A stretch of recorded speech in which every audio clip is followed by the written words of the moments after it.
Good evening, my Real News Midday TV family. Welcome back to the channel for another news update for August 14, 2025. And in the news this evening, main suspect in shooting of cops family killed in St. James. The main suspect in the August 9 attack on a policeman attached to the lottery scam unit task force, his wife and his son, has been killed by lawmen.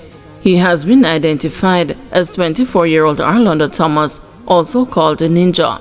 Reports indicated that Wednesday evening, members of a police team encountered two armed men in Salt Springs, St. James, who opened fire on the cops. An alleged shootout ensued, and one of the men managed to escape on foot, while the other collapsed along the roadway with gunshot wounds. He was reportedly taken to hospital, where he was pronounced dead. A firearm with ammunition was allegedly taken from him.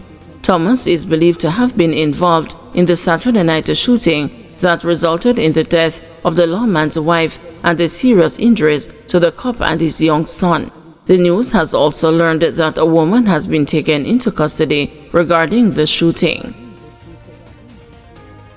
Inmate shot by lawman identified. The inmate who was shot and killed by a lawman in Oteria, St. Anne on Wednesday has been identified. He is 32-year-old Sammain McBean of Content Gardens in the parish. Reports are that McBean escaped from the Oterias police station and ran onto Milford Road in Oterias, where a team of lawmen tried to apprehend him. He reportedly attacked the lawmen and was subsequently shot and injured. He later died at the hospital.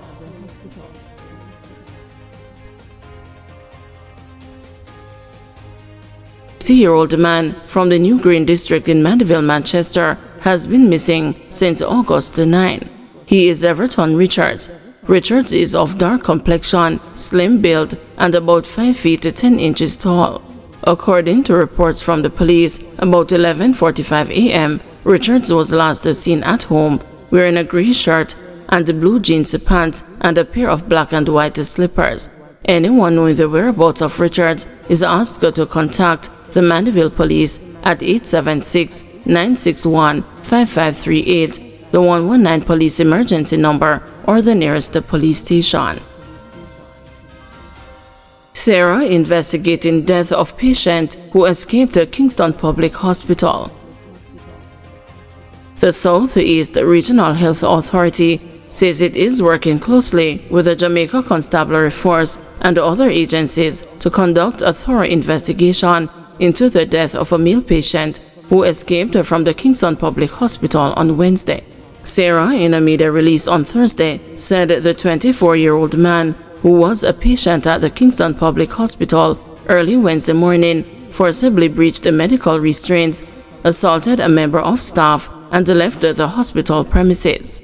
The authority further stated that the incident was immediately reported to the Jamaica Constabulary Force, and the patient was subsequently returned to the hospital by police about an hour later with a gunshot wound and was pronounced dead on arrival.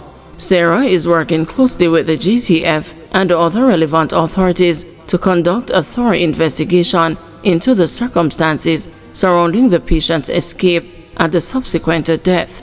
All appropriate protocols are being reviewed to establish the facts of the case and to implement additional security measures where necessary, Sarah said.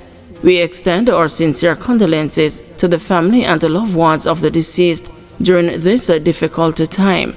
We are also providing support to the staff members affected by this incident, the authority added. Body of farmer found in mango tree in St. Elizabeth.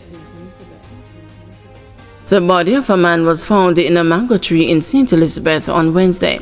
He has been identified as 54-year-old farmer Delroy Brown of Burton District in the parish. The Lacovia police reported that around 12:40 p.m., Brown was seen sitting in a mango tree. Upon closer inspection, it was discovered that he was dead. The police were called to the scene. The area was processed and the body was removed. The investigation is ongoing. Man shot by police in Commodore in Linstead. A man was shot by the police during an alleged confrontation in Commodore Linstead, St. Catherine on Thursday morning. The police say a firearm was seized from the man, who is yet to be identified. Reports are that about 5:05 a.m., the police went to the area to conduct a targeted operation. Upon entering the premises, the police say the team was challenged by the man, who was allegedly armed with a handgun. The police say the cops took evasive action and fired, hitting the man. The handgun was seized. The man was taken to the Linstead Hospital, where he was admitted. The Independent Commission of Investigations has launched a probe into the matter. Over 80 rounds of ammunition seized in Mountain View area.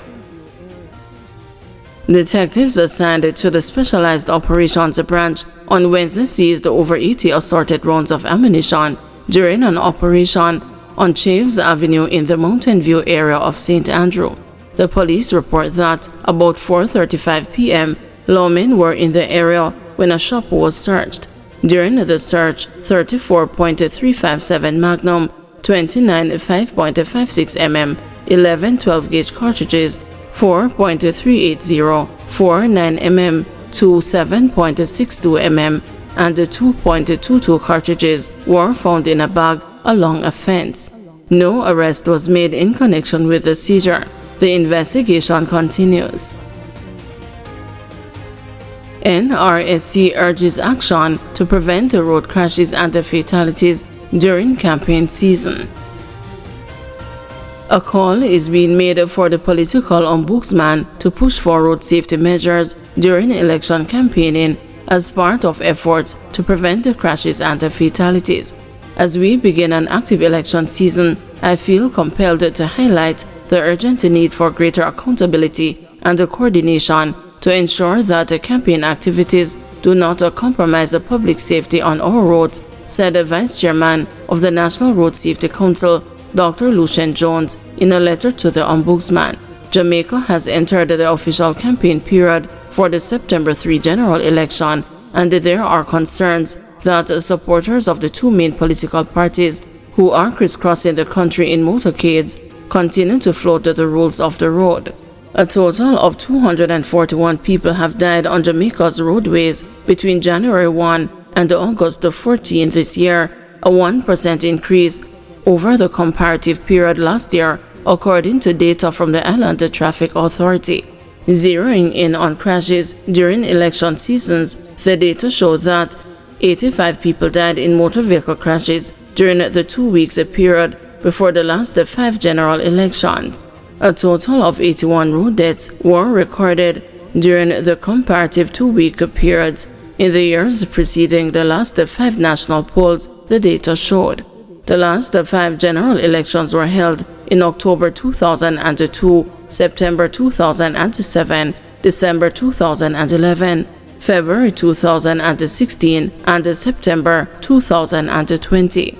A total of 28 people died in motor vehicle crashes in the 13-day period leading up to the September 3, 2020 general election, the highest for the last 5 election campaigns, according to the ITA data.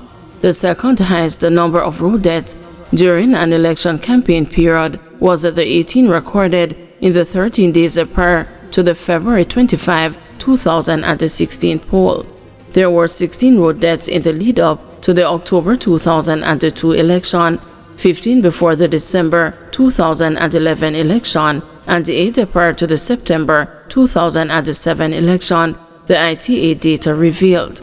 A breakdown of the data showed that 21 of those killed were pedestrians, followed by 20 private motorcar passengers, 18 motorcyclists, 17 private motorcar drivers, and 3 pillion passengers. Thank you everyone for watching. See you tomorrow morning at 6 a.m. for another news update.